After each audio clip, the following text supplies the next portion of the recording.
I've got something you'll be interested in. Those performance upgrades we discussed after the last race. They're on the car and the data looks promising. Take a look at the details.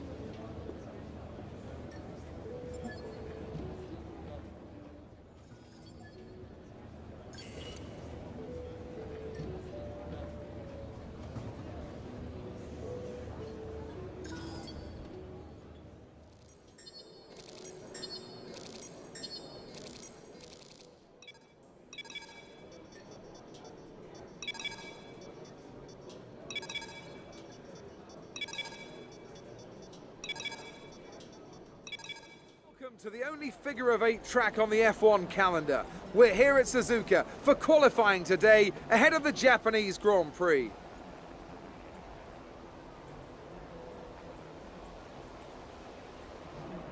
Looking at this field today, Ant, do you think we're going to see anyone take a chance, maybe run the harder of the available compounds and save some of the grippy tyres for the race tomorrow?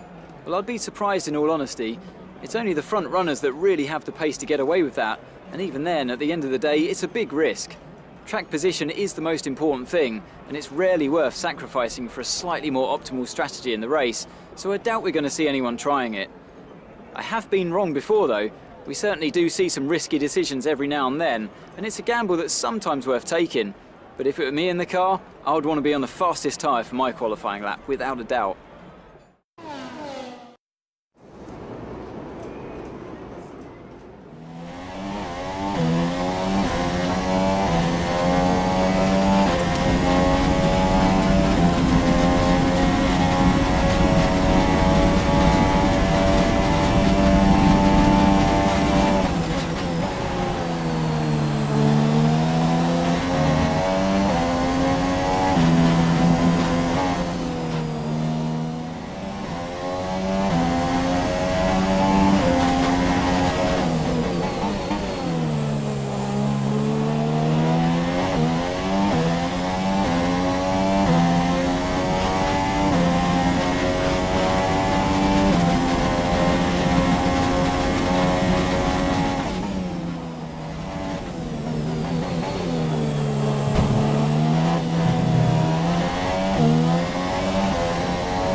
race tomorrow. But before we go, let's quickly remind ourselves of our top three, who are Vettel, Hamilton and Kimi Räikkönen. The grid is set then, so that just leaves the race itself. Join us tomorrow, where we'll be live with all the action. And until then, it's goodbye.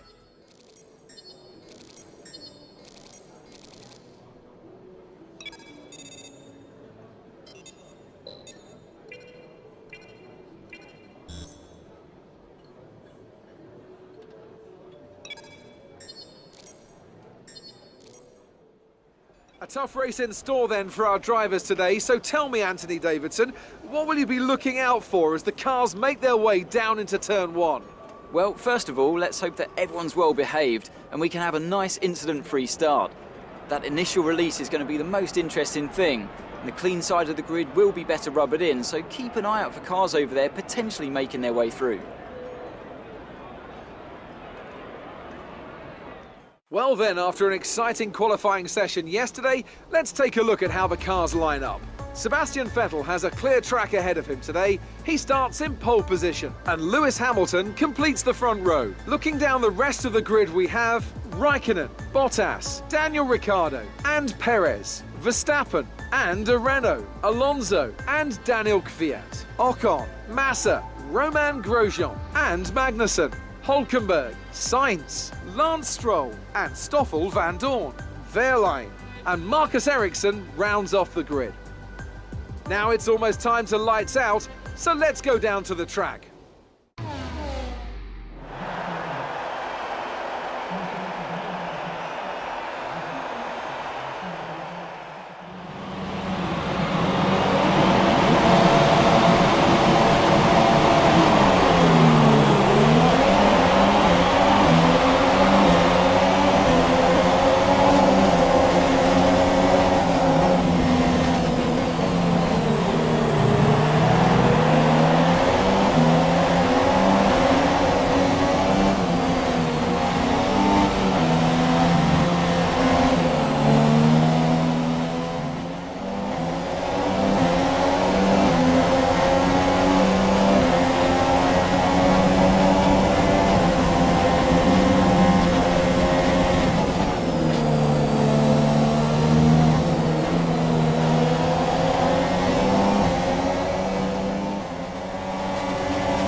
That's a fantastic performance from Ferrari. It hardly looked in doubt. Anthony, what do you think made the difference here? Well, tyre management probably played quite a large role in the outcome of this one. As ever, it's not just about speed, it's all about maintaining that speed consistently over a stint, over a race distance. So being able to keep up the lap times while still being smooth on the controls and gentle on the tyres, that's really where the race was won today. So, here they come now, out onto the podium. Wherever you go, anywhere in the world, the prancing horse flags are dominant in the grandstands, and they're out in force again today. It's Ferrari on the top step once more.